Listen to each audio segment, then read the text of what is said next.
Welcome once again to Decluttering 55 Plus with Michelle Passoff. I'm Michelle Passoff. This is the place to come for news you can use to get things done in life without anything in the way on the road ahead. The things we talk about on this podcast include letting go of conventional clutter, like too many clothes, too much paper, and other stuff. But it doesn't stop there.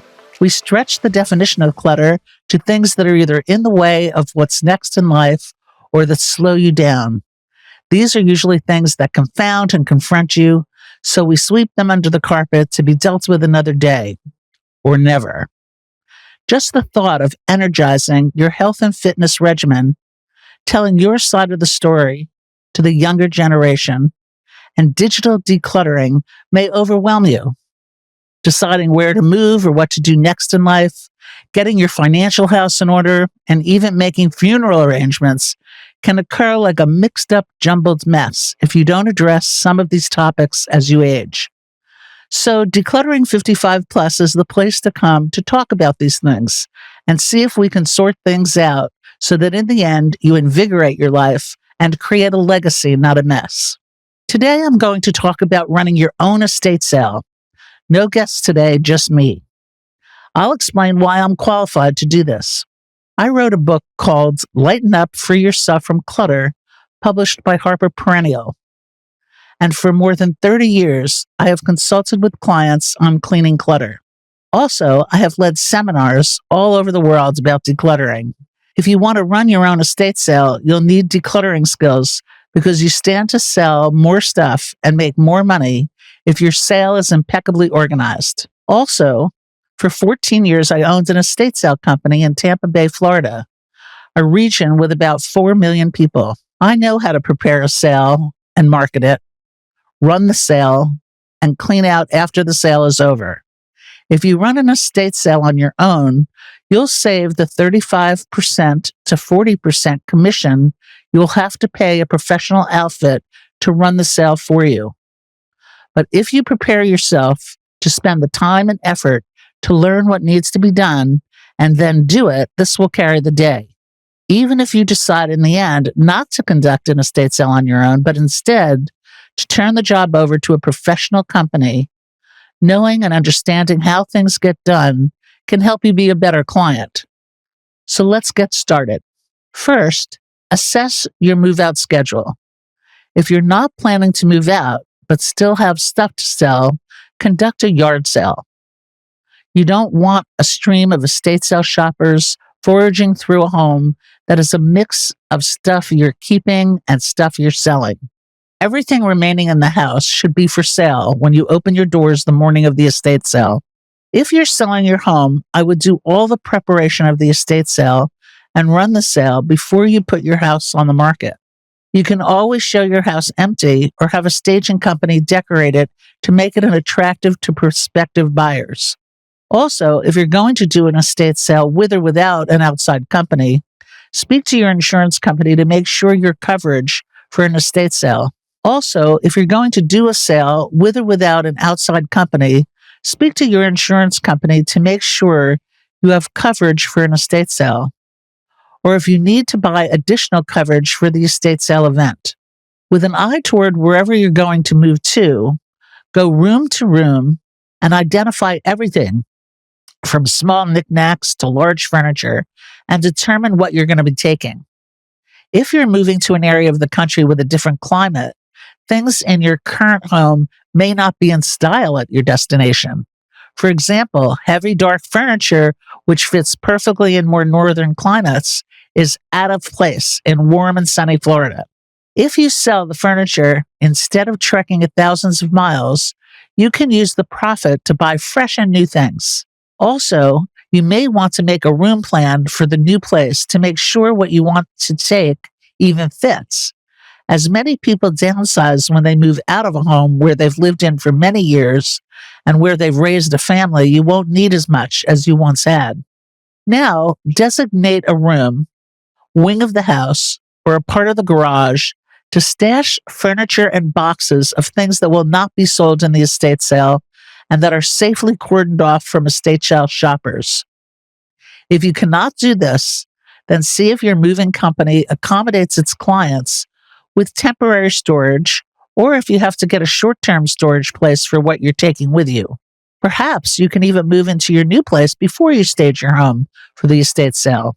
Next, pack up your clothes, tools, dishes, and housewares, lamps, tables, couches, and beds you're taking with you. Pack small things in boxes and label each box on two sides by using white fax paper and a fat Sharpie pen so you can see at a glance what's in that box. Be sure to have packing paper to cushion the breakables. This may take some time and you may need help. Just plan to make this part of the process as stress-free as possible. Be kind to yourself in this process because change is not easy and neither is moving. Once the only thing you have in the house is what you will be selling, go room to room, grouping like-kind things. Think of your home as a retail store, and you're the merchandiser there to make everything in the home appealing to buy. You can use the tops of beds, dressers, counters, and tables to display things. Also, use folding tables you have or can borrow to lay out your items. Convert your bedroom into a boutique and put clothes for sale in open closets. Organize them skirts with skirts, pants with pants, etc., and price each and every item. Turn the kitchen into the housewares department, the garage into a hardware department, and if you have decorative baskets all over the house, bring them to one place and call that the home decor spot. Open cabinets and take out things in the drawers so that they can be seen and priced. I like to use masking tape to price each item. The reason that I think it's important to be thorough in organizing and pricing items is that people will be less likely to haggle for a better price or keep asking you pesky questions about how much something costs. You won't have to make it up on the spot or start researching on the phone for the answer. The pricing and organizing in advance will make your sale run smoothly. If the home where the estate sale is taking place has a second floor, assess whether it would be safer to bring furniture from upstairs to the first floor before the sale begins. Oftentimes, it is too cumbersome and dangerous to move the furniture in a crowded house. You may not have the personnel or the muscle to move the items safely, and it may be all too complicated and discouraging for a potential buyer.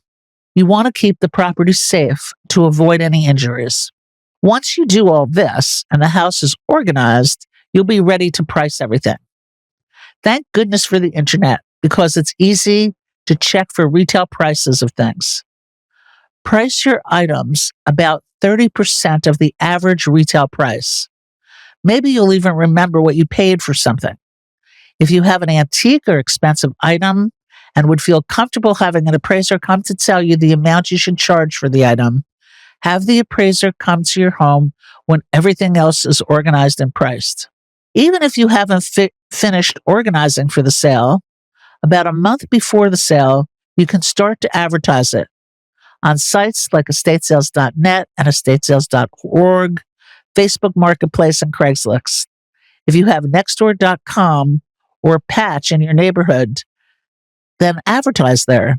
They will charge you a small fee to list your sale on some of those sites. Be prepared to post photos of what you're selling. Take clutter-free photos of your items, isolating each item from each other so that prospective buyers can appreciate it without a lot of distraction. You do not list the prices on the internet or in the listings as people need to come to the sale to find that information out. When should you plan to run your sale? I always figured that given you spent all that time organizing, pricing, merchandising, and promoting your sale, that it's worth it to make the most of it. I recommend scheduling a sale for a Friday, Saturday, and Sunday from 8 or 9 a.m. to 4 p.m. or 5 p.m. On the Sunday of your sale, you may close at 3 p.m. to give you time to organize the remaining items or donate to a charity at the end of the sale. I know that many sales only go until 2 and only 1 or 2 days. I figure, though, as long as you're there anyway, just go for it. In my book, it would be a bit backbreaking to do all this preparation on your own. So recruit a team of friends or family members to help you. Lay out the grand plan, divide up the chores, and schedule your time regularly in advance of your sale opening date to get everything ready in a fun way. Remember, on the other side of this project is a new and exciting future. Before the sale, think about putting up roadside signs leading people to your door. I always like to put the signs in strategic locations leading shoppers right to your door. There's nothing worse than following an estate sale sign, but being left in the middle of no place before reaching the destination. Make the words estate sale visible, and instead of writing the address, which is usually too small to read and passersby move too quickly to take note, use arrows that point shoppers to the right direction until their arrival. Remember after the sale to pick up those signs, as you don't want the reputation for being someone who litters. Also, in advance of your sale, arrange with a local charity that has a thrift store or the Salvation Army or Goodwill to pick up items that have not been sold. If they can come at 5 p.m. on the last day of your sale, that's ideal. Bing, bang, boom, you're out of there. Or arrange early the following week for them to empty the rest of the house. One other thing you'll want to be sure to do is to set up the sale so the flow of traffic through the house is safe and maximizes security. I like to guide shoppers in one door with only one way out, and that's past the cashier. For example, people may enter a house through the front door and be guided to exit past a table with 2 cashiers at the garage exit. Make sure you have a cash box with about $300 in $10, $5, and $1 bills, as well as about $25 in change, so that you can give change right off the bat to shoppers. As the homeowner, it will not be necessary to charge tax or have a license. You should check, however, before planning the sale that your town, community, or neighborhood doesn't require that you have a permit. Some gated communities or towns do require this.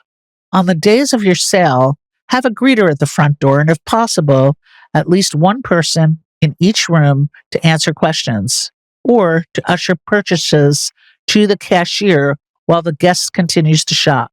On the first day of the sale, I would limit any bargaining to only people making very large purchases. Otherwise, invite people back for bargains the next 2 days, maybe 20% on day 2 and 50% on day 3. Just say that things are priced the way they are and it's a no haggling sale. Once the sale is over, you'll have to have boxes on hand to pack the remaining items for the charity unless the charity brings their own helpers to do this.